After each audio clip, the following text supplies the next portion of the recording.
Good morning दोस्तों, कैसे हैं? आई होप सब लोग अच्छे होंगे। जैसा कि आपको मालूम है, इन दिनों हम केमिस्ट्री के 15 क्वेश्चन सॉल्व कराते हैं प्रीवियस ईयर के एग्ज़ाम में जो पूछे गए हैं, और फिर से जिनके पूछे जाने के पूरे चांस हैं। इसके पहले हम बायो के और फिज़िक्स के क्वेश्चन करा चुके हैं, जिसका लिंक आपको डिस्क्रिप्शन बॉक्स में मिल जाएगा। क्वेश्चन कैसे रहते हैं कमेंट्स करके ज़रूर बताइएगा। शेयर करिए, लाइक करिए और सब्सक्राइब करिए, जिससे हम आपको और भी अच्छा देने की कोशिश करें। चलिए देखते हैं। पहला क्वेश्चन लिखा है, नीली स्याही बनाने में किसका प्रयोग किया जाता है। आपको बताना है कि जो नीली स्याही होती है उसको बनाने में किसका प्रयोग किया जाता है। तो किसका किया जाता है? फेरस सल्फेट का। फेरस सल्फेट का सिंबल क्या होता है? FeSO4 होता है। क्या होता है? FeSO4। जानकारी के लिए बता दें कि फेरस सल्फेट का प्रयोग पौधों में आयरन की कमी को दूर करने के लिए भी किया जाता है। ठीक है। अगला क्वेश्चन पूछा, नींबू में पाया जाता है, क्या पाया जाता है। अब देखो, टार्टरिक अम्ल आपका पाया जाता है इमली में। ठीक है, किसमें? इमली में। एसिटिक अम्ल आपका पाया जाता है सिरका में। किसमें? सिरका में। फार्मिक अम्ल आपका पाया जाता है चींटियों के डंक में। तो बचा क्या? साइट्रिक अम्ल। साइट्रिक अम्ल कहाँ पाया जाता है? नींबू में पाया जाता है। ठीक है।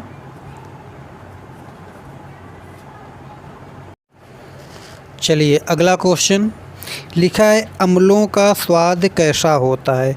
बताना है जो एसिड होते हैं, एसिड का जो स्वाद होता है, टेस्ट होता है, वो कैसा होता है। तो कैसा होता है? खट्टा होता है। क्या होता है? खट्टा होता है। जितने भी एसिड्स होते हैं सबका स्वाद। ठीक है। चलिए अगला क्वेश्चन बताना है, सिंदूर का रासायनिक नाम। क्या बताना है? सिंदूर का रासायनिक नाम। जो हिंदू धर्म में औरतें यूज करती हैं ना, सिंदूर लगाती हैं, उसी का रासायनिक नाम बताना है क्या होता है। तो क्या होता है? मर्क्यूरिक सल्फाइड होता है। क्या होता है? मर्क्यूरिक सल्फाइड होता है। HgCS होता है, सॉरी HgS होता है। मर्क्यूरस हो गया, सल्फाइड हो गया, तो क्या होता है? HgS होता है। चलिए अगला क्वेश्चन लिखा है, हैबर विधि से अमोनिया के निर्माण में किस उत्प्रेरक का उपयोग किया जाता है। ठीक है। तो देखो, अक्सर एग्जाम में क्वेश्चन ये पूछा जाता है कि हैबर विधि से किसका निर्माण किया जाता है। तो क्या बताएंगे? अमोनिया का।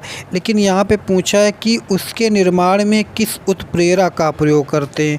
तो किसका करते हैं? लोहा का करते हैं। किसका? लोहे का करते हैं हैबर विधि से अमोनिया बनाने में। ठीक है। चलिए अगला क्वेश्चन देखते हैं। लिखा, वैद्युत अपघटन संबंधी नियम किसने दिए थे। तो बताइए, वैद्युत अपघटन संबंधी नियम किसने दिए थे। तो किसने दिए थे? फैराडे जी ने दिए थे। किसने दिया था? फैराडे ने दिया था। अगला क्वेश्चन आपकी स्क्रीन पर, सबसे अधिक संख्या में यौगिक निम्न तत्व के होते हैं। जैसे कि हमारा कल का क्वेश्चन था, उसमें पूछा था निम्न में से कार्बनिक यौगिक कौन है। तो कार्बनिक का मतलब होता है जिसमें कार्बन होता है। तो आपको मालूम होगा कि क्लोरोफार्म में कार्बन होता है। क्लोरोफार्म का फार्मूला होता है CCl3 होता है। तो कार्बन होता है ना। तो यहाँ पर बताना है कि सबसे अधिक संख्या में यौगिक किसके होते हैं। तो किसके होते हैं? कार्बन के होते हैं। किसके होते हैं? कार्बन के। अगला क्वेश्चन लिखा है, ठंडे प्रदेशों में हिमांक कम करने के लिए इंजन के रेडिएटर में क्या मिलाते हैं। इसके पहले हम क्वेश्चन करा चुके हैं कि जो रेडिएटर होता है इंजनों में, इसका उपयोग किस लिए होता है। तो इंजन को ठंडा बनाए रखने के लिए। यहाँ पर पूछा है कि ठंडे प्रदेशों में रेडिएटर में क्या मिलाते हैं, कि मान लो उस पर जो भी मान लो हमारा ईंधन होता है वो फ्रिज ना हो, जमे ना। तो क्या मिलाते हैं? एथिलीन ग्लाइकोल मिलाते हैं। क्या मिलाते हैं? एथिलीन ग्लाइकोल मिलाते हैं। अगला क्वेश्चन लिखा है, किसी परमाणु के गुण निर्भर करते हैं। आपको बताना है कि किसी परमाणु के गुण किस पर निर्भर करते हैं। ठीक है, तो किस पर निर्भर करते हैं? इलेक्ट्रॉनिक संरचना पर निर्भर करते हैं। ठीक है, यानी कि अगर कोई पूछे कि जो कोई परमाणु है, ठीक है, उसके जो गुण हैं किस पर निर्भर करते हैं, तो क्या बताएंगे? इलेक्ट्रॉनिक संरचना पर। उस परमाणु की इलेक्ट्रॉनिक संरचना कैसी है, इस पर उसके गुण निर्भर करते हैं। चलिए अगला क्वेश्चन पूछा है। अगला क्वेश्चन, नाभिक का आकार बताना। नाभिक के आकार भी बताना है कि नाभिक के आकार का साइज कितना होता है। तो नाभिक के आकार का साइज कितना होता है? 10⁻⁻15 मीटर। कितना होता है? 10⁻⁻15 मीटर। चलिए अगला क्वेश्चन क्या है? रेयान रेशे तैयार किए जाते, यानी कि रेयान जो रेशे होते हैं ये किससे तैयार किए जाते हैं? तो किससे तैयार किए जाते? ये तैयार किए जाते हैं सेलुलोज से। ठीक है, किससे? सेलुलोज से। देखो सेलुलोज के बारे में एक बात बताएं कि जैसे कि देखा होगा आप लोगों ने कि जो बुक्स होती, किताबें होती हैं, सफ़ेद उसका पेज होता है, लेकिन कुछ दिनों के बाद रखे रखे भूरा हो जाता है। क्यों? वहाँ पर जो सेलुलोज होता है उसका ऑक्सीडेशन हो जाता है, ऑक्सीकरण हो जाता है। ठीक है, अगला क्वेश्चन आपका पूछा है, कांच निम्न में विलेय है, यानी कांच किस में घुल जाता है? तो बताना है कांच किस में घुल जाता है? हाइड्रोजन क्लोराइड में। किस में? हाइड्रोजन क्लोराइड में जो कांच होता है पूरी तरीके से घुल जाता है। ठीक है, देखो एक क्वेश्चन पूछा था, बहुत फिजिक्स के एग्ज़ाम में बहुत पूछा जाता है। जो फिजिक्स का मान लो क्वेश्चन है, बहुत इंपॉर्टेंट क्वेश्चन है, केमिस्ट्री का भी है, कि कांच क्या है, बहुत पूछा जाता है यार। तो कांच पूछा जाता है क्या? तो क्या ये अतिशीतित द्रव है? क्या है? अतिशीतित द्रव है ये। ठीक है, क्या है? अतिशीतित द्रव। क्या? कांच। चलिए अगला क्वेश्चन लिखा है, ऑक्सीकरण में, मतलब ऑक्सीडेशन, जब रिएक्शन होती है तो ऑक्सीडेशन में क्या होता है? क्या होता है? ऑक्सीडेशन में जो आपका ये इलेक्ट्रॉन होते हैं, ये क्या होते हैं?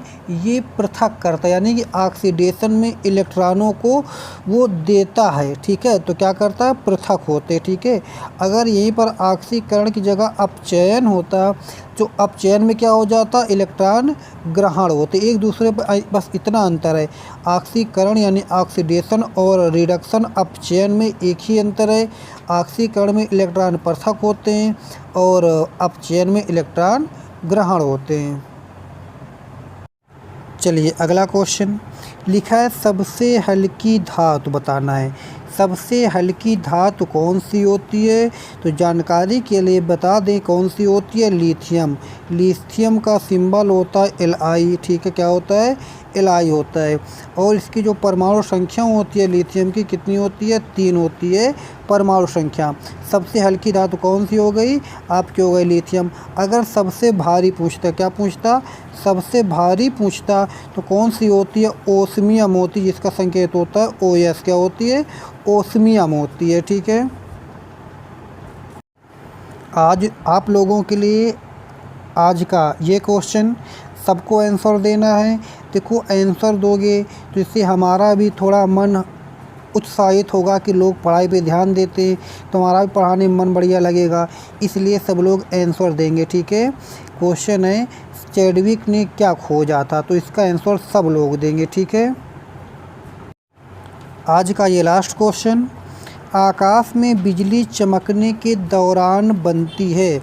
बताना है कि जब आकाश में बिजली चमकती है तो उस समय कौन सी गैस बनती है? तो आपको बताना गैस कौन सी बनती है। तो कौन सी गैस बनती है? सल्फ़र डाइऑक्साइड बनती है, SO2 बनती है। ठीक है।